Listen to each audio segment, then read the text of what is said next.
জয় বাবা স্বামী। এখন গহন ধ্যান অনুষ্ঠান চলছে।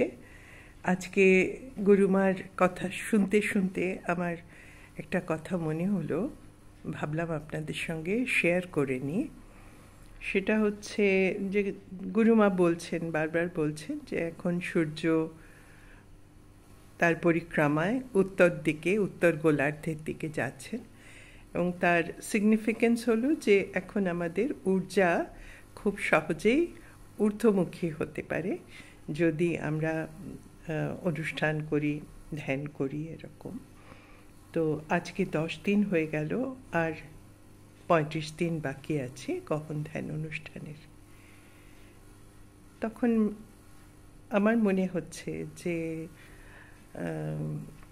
আমাদের এই সময়ে আমাদের সবারই হয়তো আধ্যাত্মিক প্রগতির জন্য খুব উৎকৃষ্ট একটা সময়, এবং এই সময় যদি আমরা একটা সংকল্প করি এবং সেটা যদি আমাদের সাধনার সঙ্গে যুক্ত করে নিই, তাহলে সেই সংকল্প পূরণ হওয়ার খুবই সম্ভাবনা, এবং সামূহিক শক্তিতেই আমাদের সংকল্প পূরণ হবে। আমরা একা একা কেউ কিছু করতে পারবো না। আমি যেটা বলতে চাইছি সেটা হচ্ছে আমাদের মঙ্গলমূর্তি আনা, আমাদের গুরুশক্তি ধামের স্থাপনা, নির্মাণ। সেই জন্য আমি সবাইকে বলবো যে কায় মনোবাক্যে বাকি 35 দিন আমরা যেন সবাই সংকল্প করি যে গুরুশক্তিরা যেন আমাদের পশ্চিম বাংলায় তাদের স্থান নির্বাচন করে নেন এবং সেখানে এসে তারা স্থিত হন। এবং আমরা সাধনা করব যে আমরা তো নিজের শক্তিতে সেটা করতে পারবো না, তারা যদি আমাদেরকে মাধ্যম বানান তাহলেই সেটা হবে। আর আজকে বলতে গেলে এটা আমাদের একটা লাস্ট কল, যে আমাদের আর বেশি হাতে সময় নেই। গুরুশক্তি ধামের নির্মাণ আমাদের খুব তাড়াতাড়ি করে ফেলতে হবে। ইতিমধ্যে আমরা অনেক জমি দেখেছি, জমি সহ বাস্তু বাড়িও দেখেছি। এখন এর আগে আমরা অনেক বড় বড় জমি দেখেছিলাম, সেগুলো স্বামীজির কাছে পাঠানো হয়েছিল, কিন্তু গুরুদেব বলেছেন যেহেতু আমাদের যথেষ্ট সামূহিকতা নেই, সুতরাং বড় আশ্রম তৈরির যে অ্যাম্বিশাস প্রোগ্রাম সেটা না করাই উচিত। বরং আজমেরে যে গুরুশক্তি ধাম পুরনো ছিল সেরকম যদি আমরা বাস্তুবাড়ি পাই সেটা আমরা দেখতে পারি।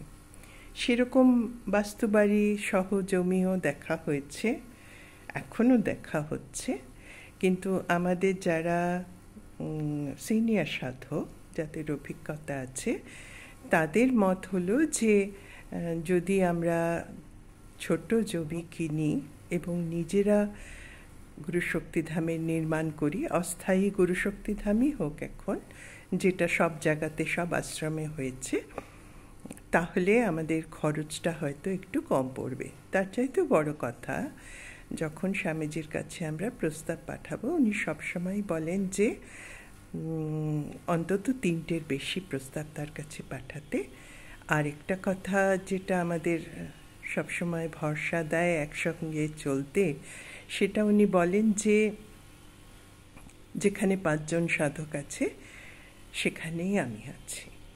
তাই আমি আপনাদের কাছে অনুরোধ করব শেষবারের মতো, যে যদি আপনাদের জানা থাকে, খবর পান কোনো, যে গুরুশক্তি ধামের জমি আছে, তাহলে প্লিজ খবর করুন এবং আমাকে ফোন করে হলেও জানিয়ে দিন, কেমন? আর সবারই হয়তো জানা আছে যে মোটামুটি কি স্পেসিফিকেশন। গুরুদেব আমাদের যেমন বলেছেন যে যে জমিটা দেখা হবে সেই জমিটা যেন কোনো পাড়ার মধ্য দিয়ে না যায়, কারণ গুরুশক্তি ধাম হলেই সেখানে অনেক গাড়ি আসবে, অনেক মানুষজন আসবে, সুতরাং আশেপাশের মানুষদের অসুবিধে হতে পারে, তার থেকে একটা নেগেটিভিটি জেনারেট করার সম্ভাবনা আছে। সেই জন্য আমরা চাই বড় রাস্তার ধারে মোটামুটি 20 ফুটের মতো যদি রাস্তা থাকে, তার ধারে যদি হয়, আশেপাশে তত ভিড় না থাকে, বাড়িঘর না থাকে, সেটা একটা দেখার কথা। আর সবাই আমরা দেখেছি যতগুলো গুরুশক্তি ধাম হয়েছে সেখানে মঙ্গলমূর্তি বসেন পশ্চিমমুখী হয়ে, আর আমরা পূর্বমুখী হয়ে দর্শন করি।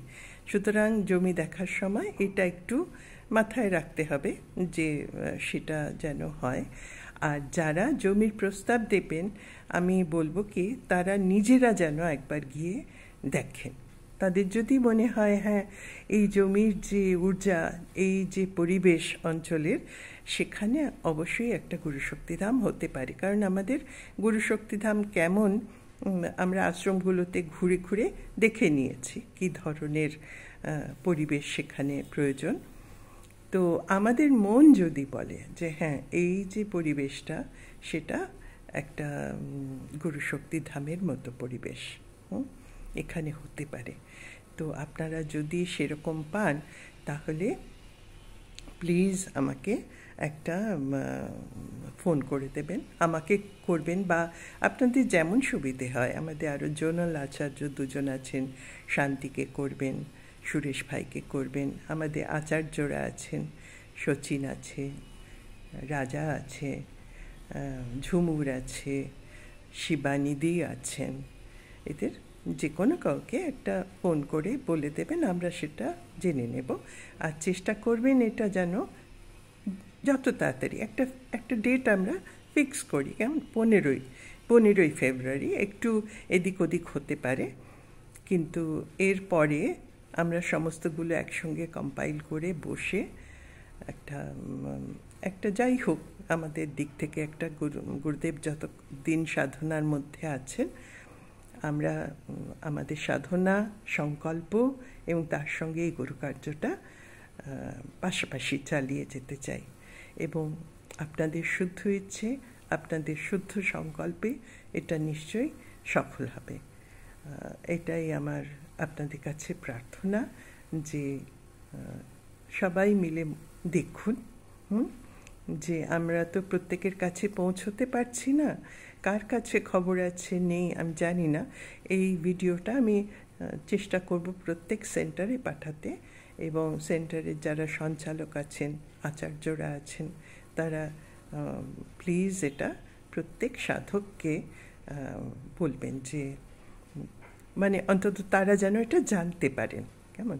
আর আরেকটা ব্যাপার আছে, সেটা হলো যে আমরা যা বুঝেছি, যারা এসেছেন জমি দেখতে, তাদের কথা থেকে যেটা বুঝেছি সেটা হচ্ছে যে তারা চান যে এটা কলকাতার কাছাকাছি হোক, এয়ারপোর্ট থেকে যেন খুব দূরে না হয়, হাওড়া স্টেশন বা শিয়ালদা স্টেশন থেকে দূরে না হয়। কারণ এই যে গুরুশক্তিধাম হবে, এটা শুধু পশ্চিমবঙ্গের জন্য নয়, সারা উত্তর পূর্ব ভারতের জন্য। সুতরাং অনেকে হয়তো এয়ারপোর্টে মাধ্যমে যাতায়াত করবেন, এবং তারা যাতে এসে সহজে পৌঁছতে পারেন সেটা একটা আমাদের মাথায় রাখতে হবে।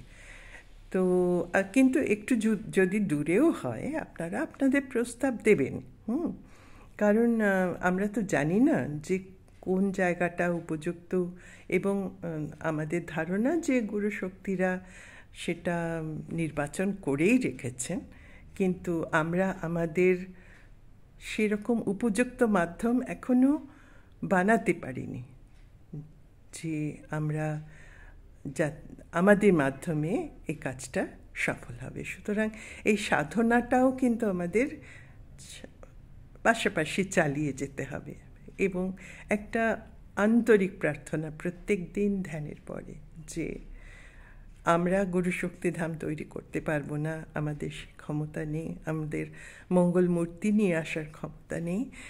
এখানে মঙ্গলমূর্তি আসবে, গুরুশক্তিধাম হবে একমাত্র তখনই যখন গুরু এনার্জিরা মনে করবেন যে আমরা তৈরি, আমাদের মাধ্যম করে তারা এই কাজটা করবেন। তো এটাই আপনাদের কাছে আমার করবদ্ধ প্রার্থনা যে আপনারা এটা আমাদের শেষ সুযোগ। আপনাদের যদি কোনো কিছু জানা থাকে, একটা মিনিমাম ধরুন 8 কাঠা জমি, কেমন? তারপর তার একটু বেশি হতে পারে, সেটা যদি 12 কাঠা হয় ভালো। কিন্তু আমাদের একটা মানে কনস্ট্রেন্ট যাকে বলে ইংরেজিতে, হ্যাঁ, সেটা হচ্ছে যে আমাদের একটা অর্থের সীমাবদ্ধতা আছে। হ্যাঁ, মানে ইচ্ছে থাকলেও আমরা অনেক বড় করে এখনই ভাবতে পারছি না। কিন্তু মোটামুটি 8 কাঠা যদি জমি হয় তাহলে যেটুকু মিনিমাম রিকোয়ারমেন্ট সেটা হয়ে যাবে। তো আপনারা ওটাই মাথায় রাখুন, 8 কাঠা থেকে একটু বেশি বা যা হয় আপনারা যেমন পাবেন সেটা দেখুন, দেখে প্লিজ জানান। কেমন? জয় বাবা স্বামী। আমাদের সমবেত প্রার্থনা যেন সফল হয়, এটাই গুরুচরণে আমাদের একান্ত প্রার্থনা আজকের দিনে। জয় বাবা স্বামী, জয় আত্মেশ্বর।